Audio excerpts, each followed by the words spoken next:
Alors bonjour tout le monde, mon nom est Frédéric Gauthier. Dans un premier temps, j'aimerais souhaiter la bienvenue à tous ceux qui participent à cette étude du livre de l'Apocalypse. J'aimerais aussi saluer tous ceux qui assistent au cours en direct par Internet via le programme GoToMeeting. Je vous rappelle que les cours sont donnés chaque vendredi de 19h à 20h, donc heure de l'Est, l'heure du Québec. Si jamais vous êtes intéressé à vous inscrire, veuillez m'envoyer un courriel au cplgauthier@hotmail.com avec la mention cours biblique dans le sujet de votre courriel. Petite mise au point concernant le cours. Premièrement, tous les extraits de la Bible seront ceux de la Bible Louis II 1910. Deuxièmement, les références au masculin incluront le féminin, à moins que le contexte n'exige une interprétation différente.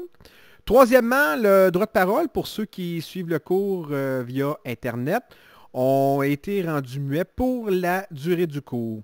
Et finalement, une période de questions pour ceux qui suivent le cours en ligne vous sera donnée après le cours seulement. Rappelez-vous de toujours examiner mes conclusions comme les Béréens le faisaient à l'époque de Jésus. Et on peut y lire en Actes chapitre 17, verset 11. Ces Juifs avaient des sentiments plus nobles que ceux de Thessalonique. Ils reçurent la parole avec beaucoup d'empressement. Et ils examinaient chaque jour les Écritures pour voir si ce qu'on leur disait était exact. Autrement dit, ce que ce texte-là dit en clair, ne croyez pas un seul mot de ce que moi j'affirme comme étant la vérité absolue.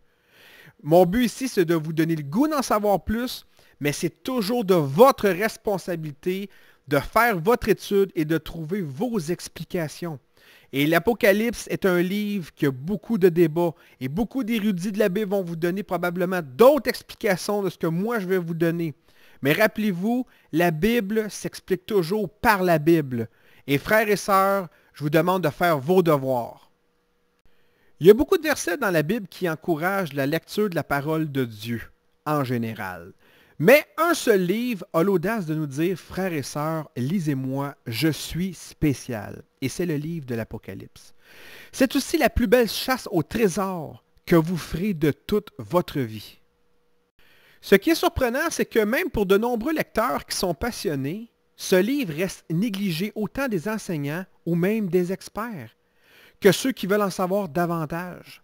Comme la plupart des chrétiens, à ma conversion, de tous les 66 livres que la Bible nous présentait, l'Apocalypse était celui que je voulais lire en premier et le comprendre.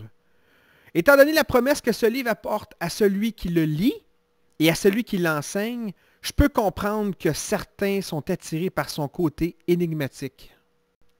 En Apocalypse chapitre 1, verset 3, on lit ceci. « Heureux celui qui lit et ceux qui entendent les paroles de la prophétie et qui gardent les choses qui y sont écrites, car le temps est proche. » Et la question qu'on pourrait se poser ici, c'est quelles sont les personnes qui peuvent avoir ces bénédictions? Il y a deux catégories de personnes qui peuvent les recevoir. La première catégorie, c'est celui qui lit ou encore qui va enseigner l'Apocalypse. Et la deuxième catégorie, c'est ceux qui vont entendre ces enseignements-là. Et à la question, quelles sont les bénédictions qu'on peut recevoir si on enseigne ou on entend ces enseignements? Il y a deux réponses possibles. Heureux. Premièrement, vous allez avoir de la joie en entendant ce qui est annoncé pour notre futur. Et la deuxième chose, lorsqu'on lit « car le temps est proche », vous allez savoir que ces choses-là vont arriver bientôt. Vous allez avoir hâte que les choses se produisent. Donc, vous allez avoir de l'espérance. Alors, deux personnes qui peuvent entendre la bénédiction ou recevoir la bénédiction. Premièrement, celui qui va lire. Deuxièmement, celui qui entend. Et deux bénédictions possibles que ça va vous donner en entendant ou en enseignant ces choses-là. Premièrement, vous allez retrouver une joie. Et deuxièmement, vous allez savoir que le temps est proche et ça va vous donner de l'espoir. Il y a plusieurs raisons pour lesquelles ce livre aboutit invariablement à une bénédiction spéciale. Il faut savoir que ce livre se compose de 404 versets et qu'il contient de plus de 800 allusions à l'Ancien Testament à lui seul. L'une de ces raisons pour laquelle ce livre apparaît si étrange pour un débutant, c'est que la plupart d'entre nous n'ont pas développé une familiarité suffisante avec les livres de l'Ancien Testament. Pour comprendre les allusions et y découvrir leur signification, il vous faudra remonter dans pratiquement tous les livres de la Bible. Pour vous donner une image, imaginez le livre de l'Apocalypse comme un coffre-fort avec plusieurs serrures. Pour percevoir ces mystères, vous devrez impérativement avoir comme clé la connaissance et la compréhension de tous les livres de la Bible, sans exception. Et une des clés pour le comprendre est aussi de le prendre au sérieux, de ne pas se laisser distraire avec des allégories fantaisistes ou encore des spéculations, mais de lire le livre de l'Apocalypse avec soin et avec diligence, dans le cadre de la parole de Dieu. À titre d'exemple, on entend souvent des enseignants ou encore des experts donner des dates concernant la fin du monde. Sachez que ce phénomène n'est absolument pas nouveau. Il y a des milliers de références dans l'histoire que vous pourrez trouver si jamais vous faites des recherches. Mais je vais vous en montrer quelques-unes. À titre d'exemple, comme sur la photo qu'on peut voir ici, le pape Clément I, il était le 4e évêque de Rome. Et il siégera de l'an 88 à 97. Et il prédit que la fin du monde arriverait en son temps. Malheureusement pour lui, ça ne s'est pas produit. Tychonius, né en Afrique vers l'an 370, mort en 420 après Jésus-Christ, était de la secte des donatistes. Il prédit la fin du monde en l'an 1000. Et malheureusement pour lui, ça ne s'est pas produit. Joachim de Flore, né en Italie vers 1130, mort le 30 mars 1202, était un moine cistercien et un théologien catholique. Il croyait qu'en 1260 allait s'ouvrir une nouvelle ère. Malheureusement pour lui, il n'y a rien qui s'est produit. Le pape Innocent III, né le 23 novembre 1160, mort le 16 juillet 1216, est le 176e pape de Rome. Il siégea de 1198 à 1216 et il prédit la fin du monde en 1284. Malheureusement pour lui, il n'y a rien qui s'est produit. Joseph Smith, fondateur de l'Église des Mormons, né le 23 décembre 1805, mort le 27 juin 1844, prédit le retour de Jésus-Christ en 1890. Malheureusement pour lui, il n'est pas venu. William Miller, prédicateur baptiste américain, né le 15 février 1782, mort le 20 décembre 1849, a prédit aussi le retour de Jésus-Christ en 1843. Malheureusement, Jésus n'est pas revenu en cette date-là.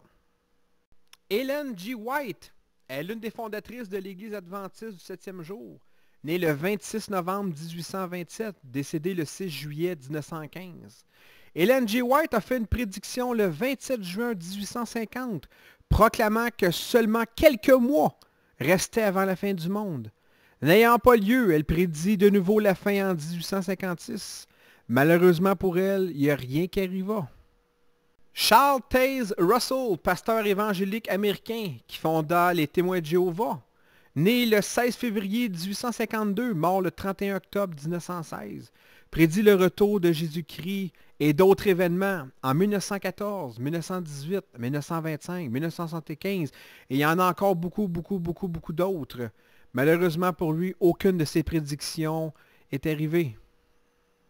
Pat Robertson, un télévangéliste protestant de confession baptiste, né le 22 mars 1930, prédit la fin du monde en octobre 1982. Malheureusement pour lui, rien n'arriva. Même aujourd'hui, les datations continuent. Encore récemment, l'hypothèse est que selon le calendrier Maya, la fin du monde serait annoncée pour le 21 décembre 2012. Comme vous l'avez vu, l'histoire regorge de fausses prophéties.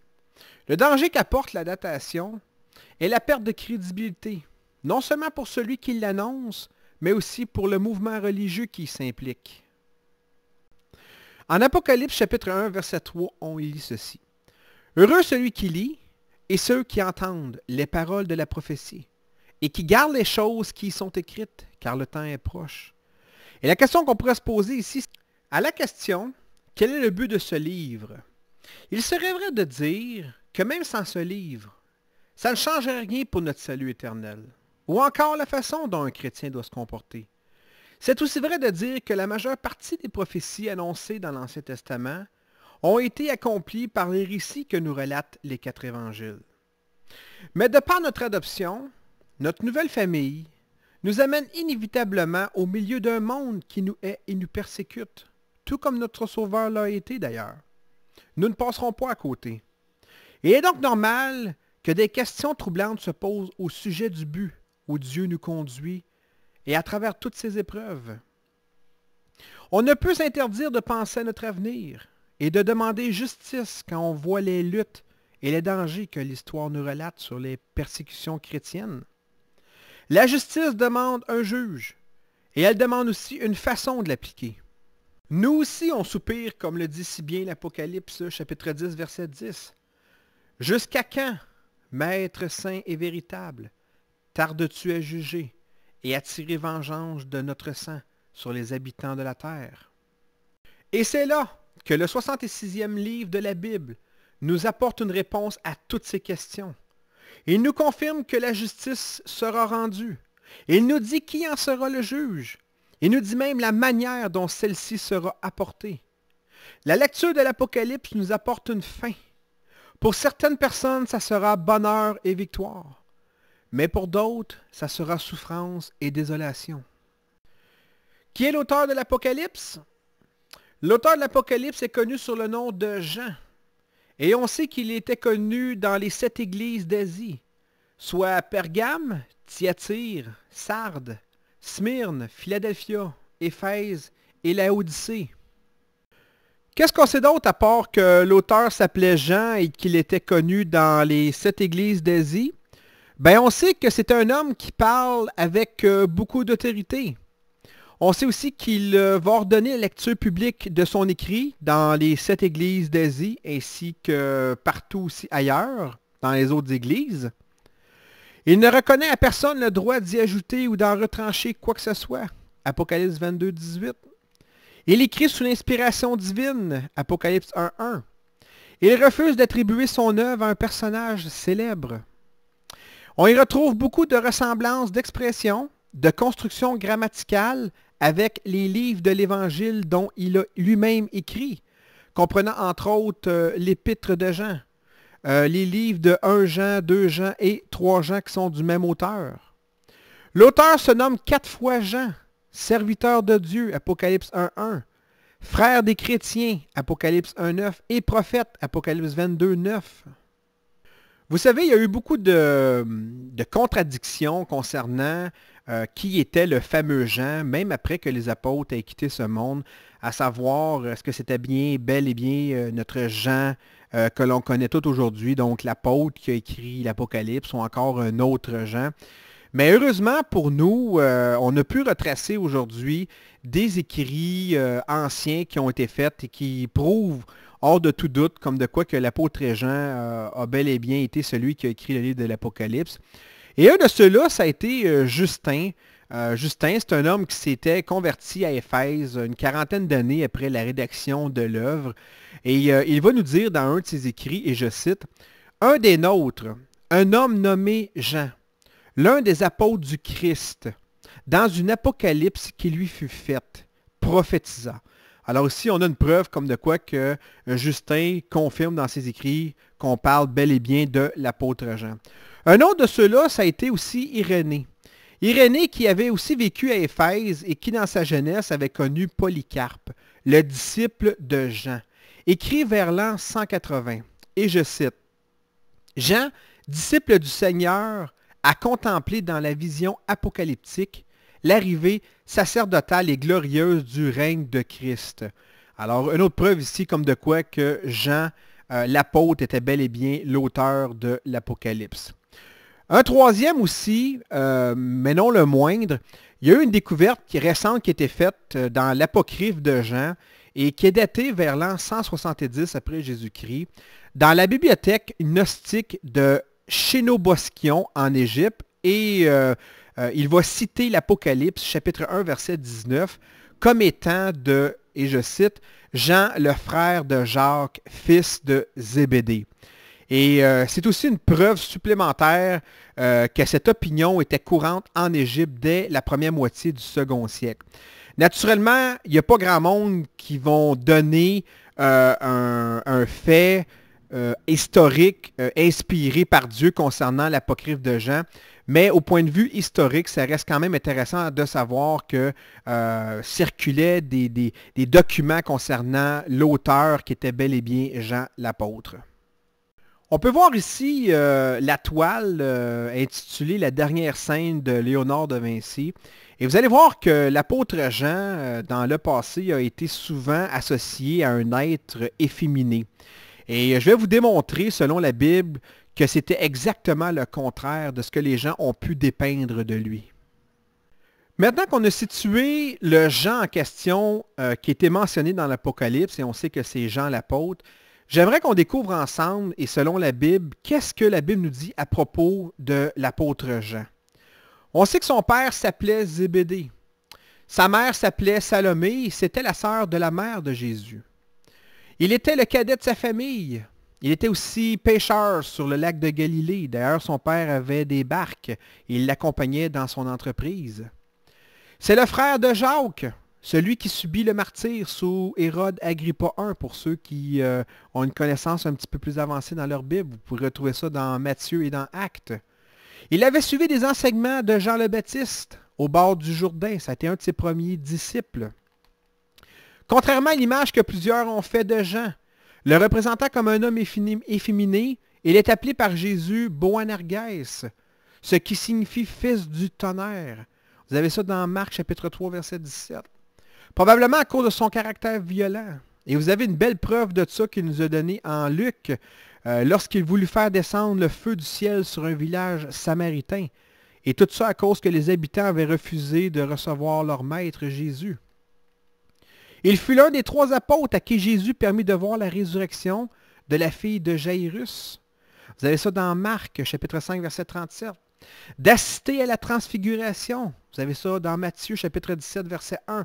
Et à l'agonie du jardin de Gethsémane, dans Matthieu, chapitre 26, verset 37.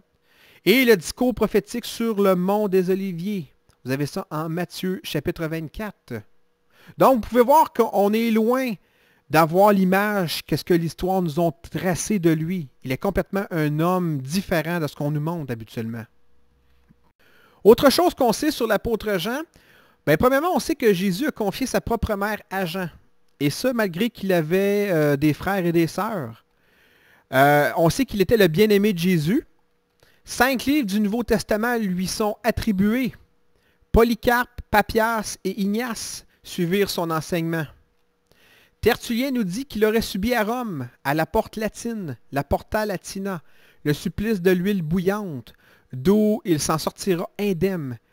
Ayant été fouetté juste avant, ses blessures auraient même disparu malgré l'huile brûlante.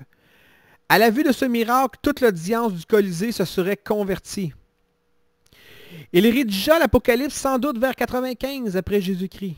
L'apôtre devait avoir près de 90 ans lorsqu'il fut exilé dans l'île de Patmos, à cause de la parole de Dieu et du témoignage qu'il avait fait et rendu sous le règne de l'empereur Domitien, qui gouverna de l'an 81 à l'an 96.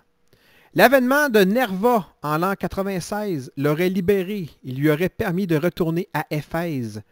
Irénée, disciple de Polycarpe, déclare que Jean demeura à Éphèse jusqu'à sa mort, qui se produisit sous Trajan, qui régna de l'an 98 à l'an 117.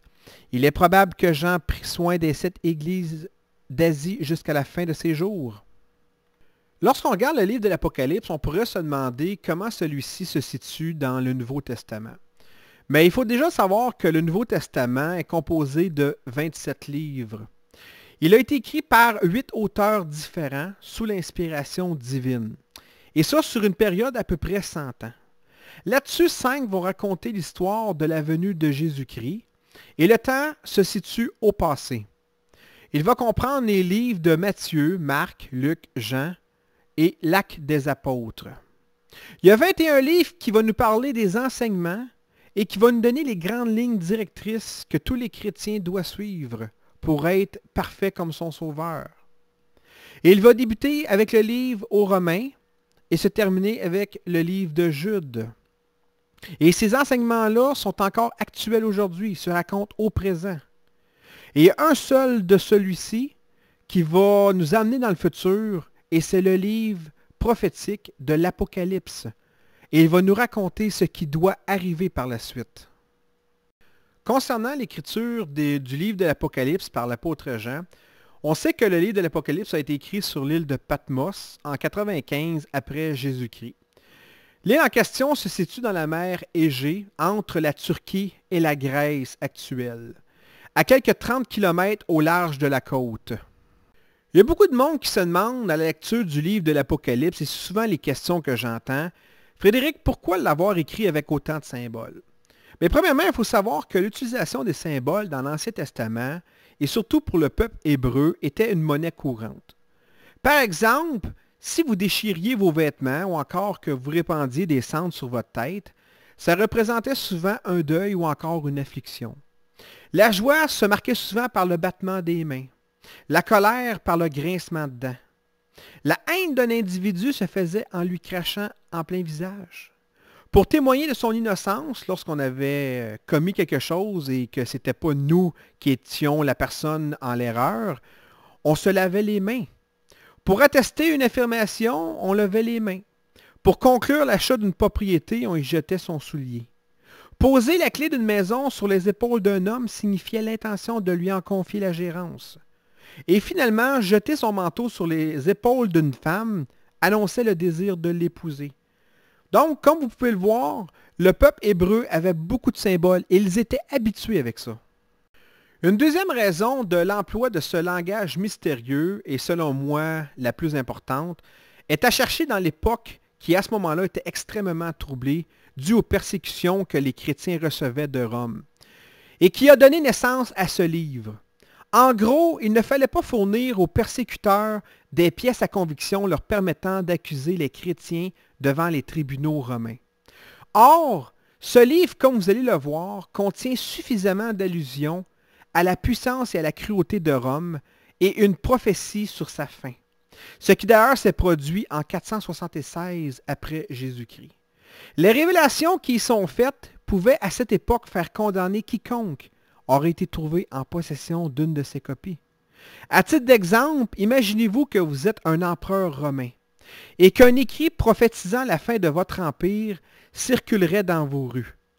Il serait alors normal que vous auriez voulu mettre à mort ceux qui l'ont composé et ceux qui l'auraient eu en leur possession. Vous ne voudriez pas qu'une telle nouvelle se répande dans votre empire. Donc, l'Apocalypse étant encodé, seul le peuple juif et les chrétiens ont pu en découvrir la signification. Aujourd'hui encore, rien n'a changé. Si vous n'avez pas le Saint-Esprit ou encore une bonne connaissance des doctrines de la Bible, la signification de ce livre vous sera voilée. Même au cours de notre histoire, les messages codés ont continué leur utilisation. Par exemple, durant la Deuxième Guerre mondiale, la BBC à Londres, en 1941, utilisait des messages pour faire passer des ordres aux troupes alliées, qui luttaient contre l'invasion allemande. À cette époque, ces messages étaient diffusés sur les ondes de la radio. Preuve de son succès, les Allemands tenteront de faire interdire son écoute en confisquant les postes et en punissant lourdement les animateurs et ceux qui les écoutaient. Et je vais vous donner quelques exemples ainsi que leur signification. Lorsqu'on entendait sur les ondes de la radio « Berce mon cœur d'une langueur monotone », et la signification de ça voulait dire « annonce du débarquement ». La mort de Turenne est irréparable. On parlait d'un parachutage d'armes. Il est sévère mais juste. On commençait des sabotages durant la nuit même. Véronèse était un peintre. On parlait de sabotage des voies de chemin de fer. Ma femme a l'œil vif. On disait aux troupes de ne pas bouger. Les noix sont sèches. Bombardement de la gare de triage qui a eu lieu en France. Alors voyez-vous, même encore aujourd'hui, on utilise des codes. Même encore aujourd'hui, on encrypte les messages. Il n'y a rien qui a changé. On parle beaucoup de l'Apocalypse, mais ce qui serait intéressant de savoir, c'est son étymologie. Si vous regardez le grec pour Apocalypse, on lit Apocalypsis. Et littéralement, ça veut dire enlèvement du voile, ou une révélation, ou encore le dévoilement. Et la meilleure image que je puisse vous donner pour vous faire comprendre qu'est-ce que c'est vraiment lorsqu'on fait le découvrement d'une statue, lorsqu'on enlève le voile pour que les gens puissent voir la statue. Et le meilleur moyen de découvrir Jésus-Christ, c'est justement dans l'Apocalypse. Vous allez voir, on va enlever le voile et on va le voir sur un autre jour qu'on avait auparavant un petit peu abordé. Et à tort, on pense souvent que ce sont plusieurs révélations qui y sont faites. Ou encore que ce livre nous parle du futur. Mais dans un sens, c'est vrai. Mais le but premier du message, c'est la découverte de Jésus-Christ dans sa gloire. Le mot révélation dans le verset 1 est au singulier. Représente une seule révélation. Dans ce cas-ci, elle représente le dévoilement de Jésus-Christ. Lorsqu'on lit l'Apocalypse, chapitre 1, versets 1 et 2, on y lit ceci. Révélation de Jésus-Christ. Donc, révélation est au singulier et c'est la révélation de qui? De Jésus-Christ. Non pas de ce qui va venir, non pas des choses qui vont se produire dans le futur. Oui, on en parle, mais le but premier, le message premier ici, c'est la révélation de Jésus-Christ. Vous ne pouvez pas apprécier la Bible si vous ne savez pas que Jésus-Christ est le personnage principal de la Bible.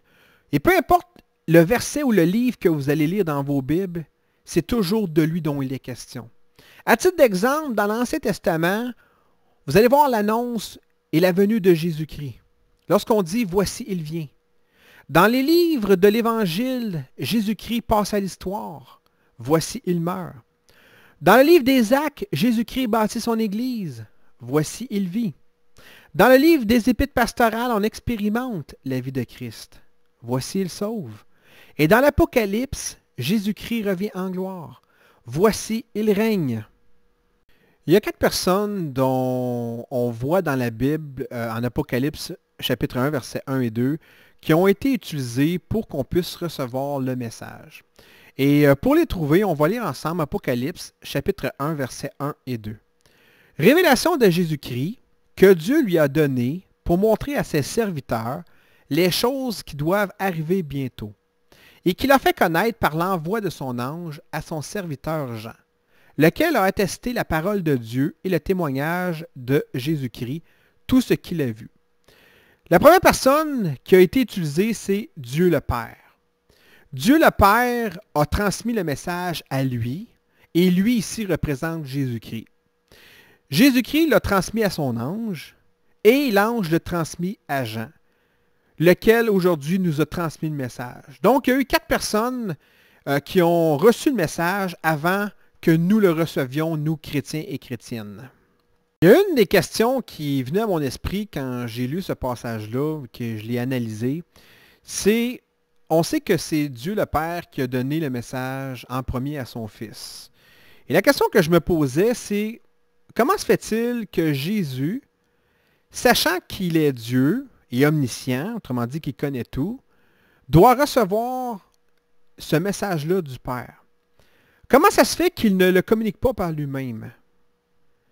Mais ce qu'on doit comprendre ici, c'est que Dieu le Père va faire aucune révélation à Jésus-Christ, dans le sens qu'il ne va rien lui apprendre. C'est un petit peu comme si Jésus-Christ ici est représenté comme un homme et un médiateur, et qui va recevoir le message. Mais le sens du passage, si vous voulez vous donner une image, c'est un petit peu que le même cas que moi j'aurais un livre et que je vous transmettrai ce livre-là de main en main. C'est à peu près l'équivalent. Et malheureusement, il y a des gens qui sont je pourrais dire des sectes, qui sont experts à prendre des passages de la Bible et à démontrer que Jésus est rien qu'un homme et non pas Dieu. Rappelez-vous une chose, Jésus-Christ est 100% homme et 100% Dieu. Et on appelle ça une antinomie. Une antinomie, c'est 2 choses qui ne semblent pas possibles, mais que lorsqu'on les analyse, fit très bien. Et dans ce cas-ci, c'est exactement ce qui se passe. Ici, on a le côté humain de Jésus-Christ. Mais une étude approfondie de la Bible, si vous faites une étude sur la divinité de Jésus-Christ, va vous montrer hors de tout doute qu'il est aussi Dieu. Des fois, on le voit sur son côté homme, des fois, on le voit sur son côté Dieu. Mais l'un n'empêche pas l'autre. Et ne vous laissez pas prendre à ce jeu-là. Et faites attention aussi aux gens qui tentent de séparer les deux. Et ça devient très, très, très dangereux. J'aimerais vous montrer ici un exemple lorsqu'on parle que Jésus était à la fois Dieu et à la fois homme. Et lorsqu'on lit Jean 14,10, on y lit ceci. « Ne crois-tu pas que je suis dans le Père et que le Père est en moi? Les paroles que je vous dis, je ne les dis pas de moi-même. Et le Père qui demeure en moi, c'est lui qui fait les œuvres. » Ici, il y a deux affirmations de Jésus-Christ. Premièrement, il déclare sa divinité. Lorsqu'il dit « Ne crois-tu pas que je suis dans le Père et le Père est en moi », ils sont un. Et aussi, comme de quoi qu'il est soumis à son Père, parce qu'à ce moment-là où est-ce qu'il parle, il est un homme sur la terre marchant avec nous. Et lorsqu'il dit « Les paroles que je vous dis, je ne les dis pas de moi-même, et le Père qui demeure en moi, c'est lui qui fait les œuvres. » Donc, c'est un bel exemple ici de soumission, 100% homme, et aussi en même temps, sa divinité. C'est pas parce qu'on est soumis qu'on est inférieur à celui auquel on est soumis. C'est juste une question d'amour et surtout dans le cas de Jésus-Christ, une démonstration pour nous chrétiens qui doit être soumis aussi à Jésus-Christ et au Père. À qui s'adresse ce message? Ce message est adressé à ses serviteurs, qui sous-entend aussi l'Église. On a ici la preuve que Dieu ne veut pas nous cacher son plan pour l'avenir, puis heureusement d'ailleurs, parce que sinon on n'aurait pas d'espoir. Pour ceux que cela intéresse, le mot grec doulos veut littéralement dire esclave. Et la définition aussi du mot esclave ne veut pas nécessairement dire un prisonnier ou quelqu'un qui est maltraité, mais c'est vraiment l'état d'un abandon de notre chair pour être utilisé comme un instrument par Dieu. Autrement dit, plus que vous allez être des doulos, plus que vous allez laisser votre moi de côté et plus que Dieu va pouvoir vous utiliser pour être son instrument et accomplir ses miracles et son dessein. À la question « Quand ces choses doivent-ils arriver ?» La réponse est simple, c'est qu'ils doivent arriver bientôt. Le mot grec ici pour bientôt est takei et c'est de ce mot que vient le terme francophone tachymètre, comme on peut voir sur les voitures. Il a comme définition non pas immédiat, mais comme une progression. Autrement dit, une fois que tout ceci va commencer, ça va se faire rapidement. Les événements vont s'enchaîner un après l'autre. À peu près l'équivalent, comme je vous dirais, les contractions d'une femme qui est enceinte. On ne sait pas quand est-ce que les contractions vont venir, mais une fois que c'est commencé, ça se fait de plus en plus rapidement jusqu'à l'accouchement. C'est à peu près la définition ici du terme « bientôt ». Lorsqu'on regarde ici le mot « connaître » et qu'on veut étudier un petit peu plus profondément sa définition, c'est intéressant de savoir qu'en grec, « connaître » est « essemanen ». Et il a vraiment comme définition de faire connaître par des signes ou des symboles. Mais il ne faut pas exclure non plus qu'il peut aussi vouloir dire la communication en parole.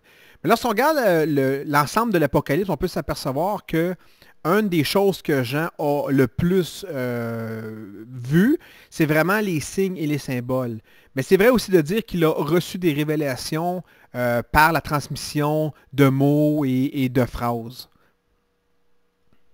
Le mot grec ici pour ange est angelos. Il a comme définition littéralement un messager. Donc si on lit le passage ici, on devrait lire « Révélation de Jésus-Christ que Dieu lui a donnée pour montrer à ses serviteurs les choses qui doivent arriver bientôt et qu'il a fait connaître par l'envoi de son messager à son serviteur Jean, lequel a attesté la parole de Dieu et le témoignage de Jésus-Christ, tout ce qu'il a vu. » Et il y a deux écoles de pensée ici concernant le mot « ange ». La première voudrait que le messager soit nul autre que l'apôtre Jean lui-même. Autrement dit, dans ce cas, il y aurait deux qualificatifs, soit celui de messager et celui de serviteur. Alors, on pourrait y lire par l'envoi de son messager à son serviteur Jean. Autrement dit, Jean serait serviteur et un messager. Et la deuxième école de pensée voudrait que l'ange soit un être céleste, désigné comme un intermédiaire entre Christ et l'apôtre Jean. Et ceux-ci vont trouver leur appui un petit peu plus loin en Apocalypse chapitre 17, verset 1 et Apocalypse chapitre 19, versets 9 à 10. Un des exemples que je vous parlais tantôt dans Apocalypse 17, 1, et on y lit ceci. « Puis un des 7 anges qui tenait les 7 coupes vint et il m'adressa la parole. Donc, si un des anges, on parle d'un être céleste, va adresser la parole à il, et il représente qui? Dans ce cas-ci, il va représenter Jean. Et c'est impossible de voir Jean qui s'adresse la parole. Donc, on a un bel exemple ici, comme de quoi que c'est vraiment un être céleste qui va adresser la parole à l'apôtre Jean. Le deuxième exemple que je vous mentionnais tantôt se trouve en Apocalypse chapitre 19, versets 9 et 10. Et on va voir encore une fois un autre exemple ici, comme de quoi que le mot ange, angelos, qui dit un messager, s'agit bien d'un être céleste. Et on y lit, « Et l'ange me dit, écris heureux ceux qui sont appelés au festin des noces de l'agneau, et il me dit, ces paroles sont les véritables paroles de Dieu. Et je tombai à ses pieds pour l'adorer. » Donc, c'est impossible ici que Jean tombe à ses propres pieds pour s'adorer. Il faut absolument qu'il y ait un autre personnage ou une entité céleste pour qu'il puisse faire cette adoration-là.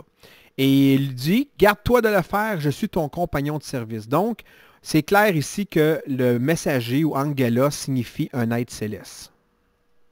Donc, d'après ce qu'on vient de voir, c'est clair pour moi que le mot ange ici signifie vraiment un être céleste. Mais encore une fois, c'est à vous de faire votre propre étude, de voir avec la Bible ce que le Saint-Esprit va vous dévoiler. Mais comme on a vu dans l'Apocalypse 17, Apocalypse 19, étant donné que l'ange a accompagné l'apôtre Jean pour les messages et les révélations qui ont suivi, dans mon cas, à moi, c'est clair qu'ici, c'était aussi un être céleste qui a débuté avec les révélations qui lui ont été faites. Lorsqu'on lit Jean, lequel a attesté la parole de Dieu, le témoignage de Jésus-Christ, tout ce qu'il a vu. Vous savez, dans le passé, l'apôtre Jean a côtoyé Jésus-Christ durant son ministère et a écrit ce qu'il a vu et ce qu'il a attesté, ce qu'il a témoigné lorsque Jésus était sur terre. Et là, ici, ce qui est intéressant, c'est qu'il va écrire ce qu'il va arriver. Donc, des choses qui vont arriver dans le futur. Donc, on a vraiment deux contrastes de temps.